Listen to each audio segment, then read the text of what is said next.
2027 में होने वाले विधानसभा चुनाव को लेकर सुहेलदेव भारतीय समाज पार्टी के द्वारा एक कार्यक्रम का आयोजन मुरादाबाद में किया गया था, जिसमें सुहेलदेव भारतीय समाज पार्टी के नेता डॉक्टर अरविंद राजभर के द्वारा इस कार्यक्रम में हिस्सा लिया गया। वहीं जब डॉक्टर अरविंद राजभर से जानकारी की गई तो जानकारी देते हुए बताया गया, अभी कुछ समय पहले तमाम कमेटियों को भंग कर दिया गया था। वहीं आने वाले यूपी में विधानसभा चुनाव को लेकर रणनीति तेज कर ली गई है, तमाम जनता के बीच जाने का काम किया जा रहा है। इसके साथ ही पार्टी को मजबूत बनाने के लिए लोगों के बीच जाकर काम किया जा रहा है। वहीं जब पूरी जानकारी की गई है तो डॉक्टर अरविंद राजभर के द्वारा अपनी बात में कहा गया है। सुहेलदेव भारतीय समाज पार्टी का प्रदेश व्यापी सदस्यता अभियान चल रहा है और उसी सदस्यता अभियान की समीक्षा के दृष्टिगत आज मुरादाबाद में हमारा आगमन हुआ है।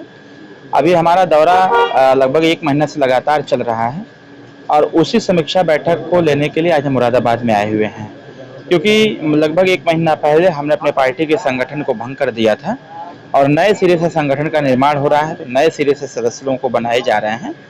पार्टी का समीक्षा जो अब तक आया हुआ है, प्रतिदिन 7,500 से ज़्यादा 7,500 लगभग मिनिमम कार्यकर्ता पार्टी में सदस्य बन रहे हैं लोग, और इस रेशियो को मुझे आगे बढ़ाना है। लगभग 10,000 सदस्य एक दिन में पार्टी में कैसे बनेंगे, आज इसी की बैठक और इसी का मूल मंत्र देने के लिए आज हम मुरादाबाद में कार्यकर्ताओं की बैठक के लिए आए हुए हैं।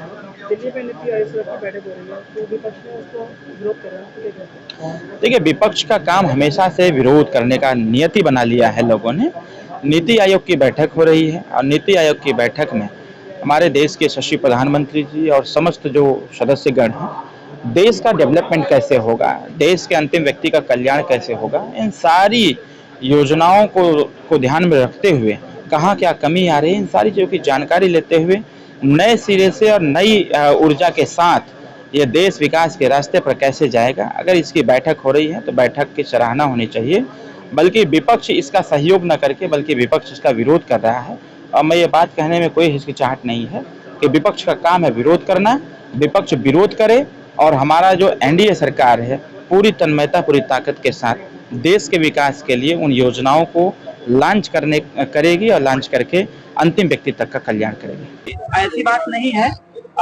इस बार के चुनाव में 2-3 ऐसे एजेंडे थे जिस पे सरकार को ध्यान देना चाहिए था, लेकिन कहीं न कहीं जिस प्रकार से आम जनमानस की आंख में धूल झोंकने का काम विपक्ष के लोगों ने किया था, जिसे 8500 रुपया देने का, वो खटाखट पता नहीं क्या, इसी मुरादाबाद के लोगों ने बोला था खटाखट,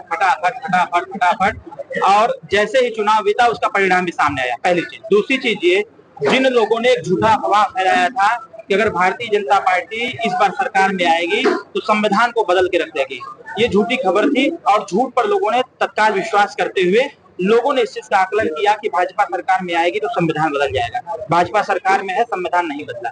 जनता इस सच्चाई को जान चुकी है और इसी सच्चाई को देखते हुए फिर से एक बार विश्वास जनता ने भारतीय जनता पार्टी एनडीए सरकार पर जताती हुई नजर आ रही है। जैसा कि प्रश्न आपने एक और किया कि जो उपचुनाव है 10 सीट को लेकर के, हमें पूरा विश्वास है हम सब लोग लगेंगे इस 10 सीट को जीत करके एनडीए के कुनबे को और मजबूत करने का। 2027 में क्या ओम प्रकाश राजभर जी को मुख्यमंत्री बनेंगे? कुछ कहा नहीं जा सकता है। एक विधायक एक सीट लिया हुआ व्यक्ति झारखंड का मुख्यमंत्री बन सकता है, तो इसको अतिशयोक्ति भी नहीं कहा जा सकता है। आने वाले समयों में राजनीतिक एक्सीडेंट कुछ भी हो सकते हैं। हो सकता है कि माननीय ओम प्रकाश राजभर जी मुख्यमंत्री बन जाए, इसमें अतिशयोक्ति नहीं हो सकता। क्या मुख्यमंत्री उत्तर प्रदेश के 4 भागों में बांटा जाए, इसका आप समर्थन करते हैं? डेफिनेटली, ये हमारे पार्टी के एजेंडे में है। हम लोग बहुत लंबे समय से, लगभग 2002 से ही हम लोग पूर्वांचल राज्य को अलग करने की बात कहते रहे हैं, क्योंकि जब हम पूर्वांचल राज्य, मध्यांचल राज्य, बुंदेलखंड और पश्चिमांचल, जब हम लोग उत्तर प्रदेश का दौरा करते हैं, उत्तर प्रदेश के दौरे के दरमियान जब हम एक मानक सामाजिक, शैक्षणिक, राजनीतिक और आर्थिक दृष्टिकोण को जब देखते हैं तो हमें इसका कंक्लूजन ये मिलता है कि कोई खाते खाते मर गया और कोई खाए बिना मर गया। तो इसलिए इस उत्तर प्रदेश को बांटना नितांत आवश्यक है। जब उत्तर प्रदेश बटेगा तभी संविधान का जो फंडामेंटल राइट है, जो संविधान का मानक है, उसकी पूर्ति होगी और हर व्यक्ति को सामाजिक, शैक्षणिक, राजनीतिक और आर्थिक अधिकार प्राप्त होगा, तो हमारा प्रदेश आगे बढ़ेगा। और जब छोटा प्रदेश होगा तभी खुशहाल प्रदेश होगा, क्योंकि भारत सरकार की योजना है छोटा परिवार सुखी परिवार। यूपी में होने वाले विधानसभा चुनाव को लेकर तमाम राजनीतिक पार्टियों के द्वारा तैयारी करना शुरू कर दिया है। इसी क्रम में सुहेलदेव भारतीय समाज पार्टी के द्वारा एक बहुत ही महत्वपूर्ण बैठक का आयोजन मुरादाबाद में किया गया था, जिसमें मंडल भर के तमाम पदाधिकारियों को बुलाया गया था। पदाधिकारियों को कई जिम्मेदारी सौंपने की चर्चा भी की गई है। यूपी में होने वाले विधानसभा चुनाव को लेकर तैयारी तेज कर ली गई है। शारिक सिद्दीकी, TV9 मुरादाबाद।